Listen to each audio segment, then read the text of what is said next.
안녕하십니까. 기다리던 시간이 드디어 다가왔습니다. 매년마다 짧지만 다녀오는 아버지와 아들들의 시간이 올해도 어김없이 오게 되어 분주히 하루를 시작하게 되었는데요. 올해는 예년과 다르게 1박 2일 짧게 여행 코스를 잡아보았습니다. 제 동생의 아들이 고3인 전과 저희 집에 있는 막둥이 강아지가 아파서 생각지 못하게 기간이 축소되어서 나름 아버지에게 죄송한 마음을 안고 새벽에 출발을 하게 되었습니다. 이번 여행 계획도 미리 공지를 했지만 조금씩 틀어졌는데요. 역시 세상 일은 계획대로 되지는 않습니다. 항상 출발의 전날에 다음날부터 시작되는 여행을 기원하면서 술 한잔을 마시고 있는데요. 올해도 어김없이 진행했고 그 다음날 해장은 일부러 맛집 자랑도 할 겸 이리로 데리고 왔습니다. 동생도 먹는 내내 맛있다고 하였고 사람들이 아침 일찍 방문하는 것을 보고 놀라기도 하였습니다. 아침을 든든히 먹었으니 이제 본격적인 여행을 즐겨야겠죠. 첫 행성지는 대부도 선착장에서 제부도로 들어가는 것입니다. 그런데 막상 도착해서 확인해 보니 제가 알고 있던 시간과 달라서 1시간이나 시간이 남는 것입니다. 주변을 찾아보고 정복항이 있어서 그리로 다시 이동을 하였습니다.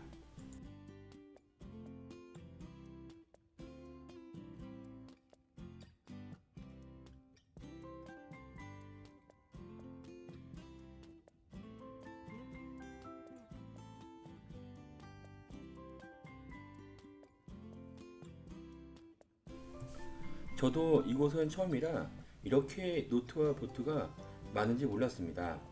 한 대 몇 원씩 하는 배들이 엄청 많더라고요. 와, 우리나라 사람들 돈이 많구나 이런 생각과 동시에 나만 돈이 없나 라는 생각이 같이 들었습니다. 바다에 띄어져 있는 배들도 있지만 아스팔트에 있는 배들은 어떻게 들어가나 하고 보니 이런 방법으로 물에 들어가는 것도 처음 알았습니다.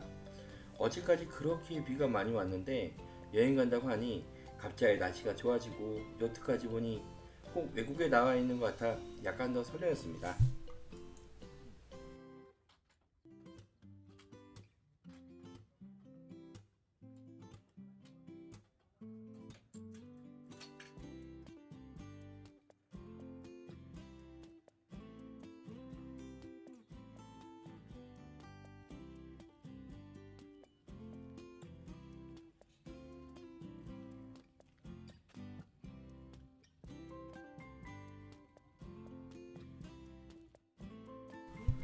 원래 계획은 제부도로 들어가서 케이블카를 탈 예정이었는데 그냥 이곳 장곡항에서 출발을 해서 왕복으로 다녀오기로 했습니다.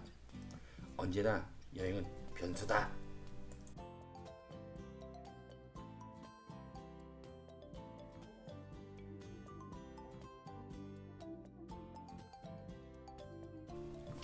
작년에 남해에서도 케이블카를 타보았는데 그때는 산으로 가는 것이고 올해는 바다를 가는 것이라 좀 더 색다른 느낌으로 다가온다고 아버지도 많이 흡족해 하셨습니다.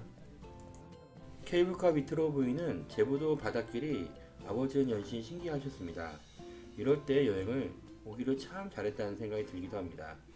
더 신기한 것은 저 바닷길을 저희가 조금 있으면 차로 지나간다는 것입니다.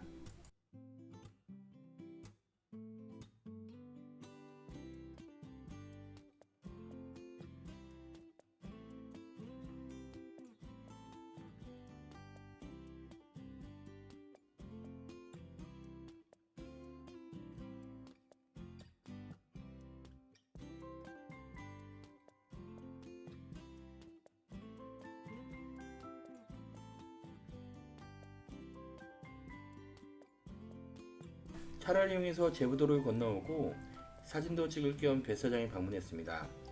제부도를 왔다면 이곳을 지나치면 안 되겠죠. 여기 왔다고 인증샷 하나는 남겨놓았습니다.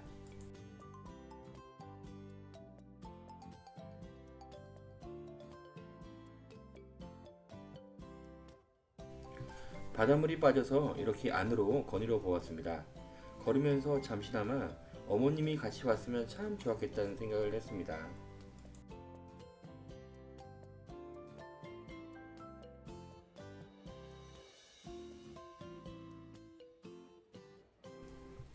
제부도의 모습을 뒤로하고 점심을 먹기 위해서 다음 행선지인 오이도 방파제를 향했습니다.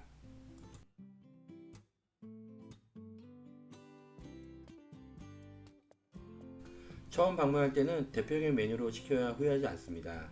만족했습니다. 점심을 먹고 식당 앞이 방파제 얘기에 소화도 시킬 겸 주변을 걸었습니다. 예전에 어머님과 이곳 몇 번 와보았다고 아버지가 말씀하시더라고요. 지금은 배들이 들어온 선착장이 공사를 해서 길어졌지만 예전에 짧아서 바로 이 부근에서 생선과 해물을 사보았다고 하셨습니다. 날씨가 덥지도 않고 딱 좋다 보니 방파제를 거니면서 이런저런 이야기를 많이 나누었습니다. 식사도 하고 소화도 시켰으니 다음 장소로 출발해야겠지요. 이제부터는 제가 운전을 하기로 했습니다.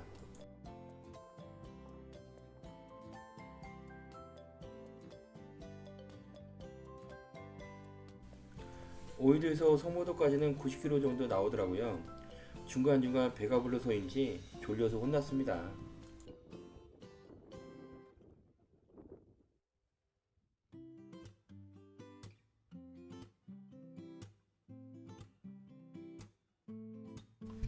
각종 TV에서도 많이 나오고 저 또한 2년 전에 친구랑 와서 야외 온천을 경험해서 도착했는데 5월 3월 이후에 야외 온천이 폐쇄가 되었다고 합니다. 전 당연히 석영을 보고 온천을 즐길 수 있다고 생각했는데 먼 길까지 와서 어쩔 수 없이 입장을 했지만 솔직히 화가 많이 났습니다. 실내에는 욕조 자그마한 2개 있고 바닷물이라 그냥 샤워만 가능하다고 해서 몸만 욕조에 20분간 담고 왔습니다. 할 수 있는 것이 없습니다. 참 어이가 없지만 어떻게 하겠습니까? 자세히 안 알아보고 온 제가 잘못이죠.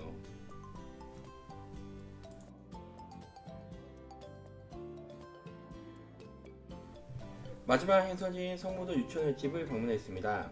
이곳 방문은 유튜버인 파파 트래블님이 그 영상을 보고 괜찮다고 생각이 들어 왔는데 음식도 괜찮고 숙박도 무료로 할 수 있고 무엇보다 바닷가 앞에 있어 저녁 때 석양을 볼 수 있다는 것이 제일 마음에 들었습니다.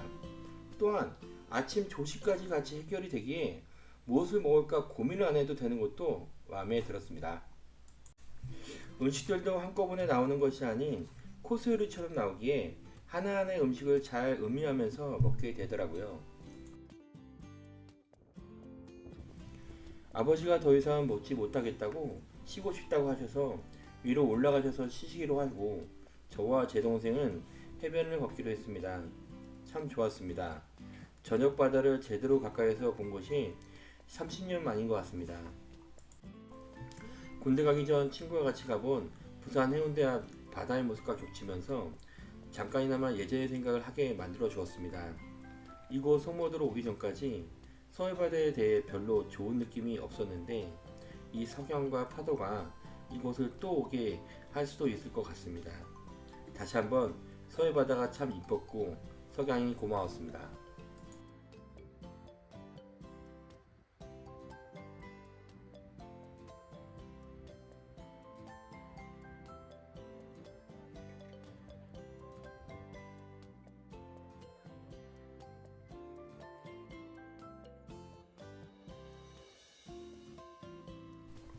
새벽에 다음 목적지인 인천 모노레일을 검색을 했는데 월요일이 휴무라고 행선지를 강화도 전선사로 변경을 했습니다.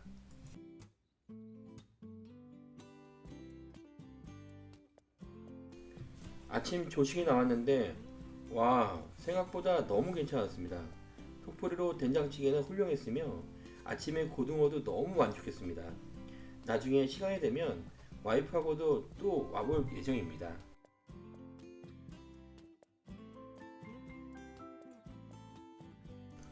성모도를 몇 번 왔지만 이번에는 제대로 감동받고 갑니다.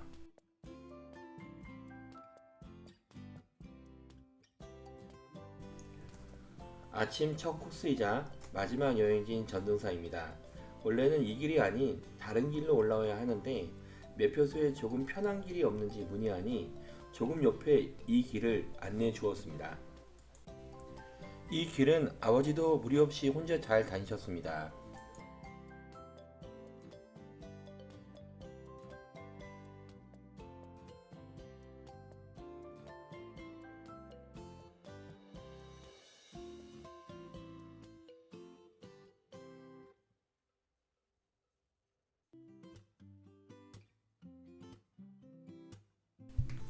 부처님 오시는 날이 얼마 안 남았기에 여러 가지 준비를 하고 있었습니다.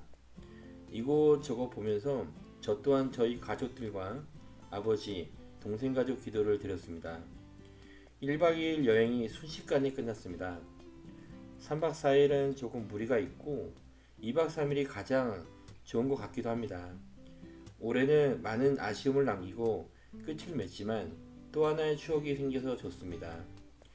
남자 3명의 추억여행 이렇게 만들어 보았습니다. 감사합니다.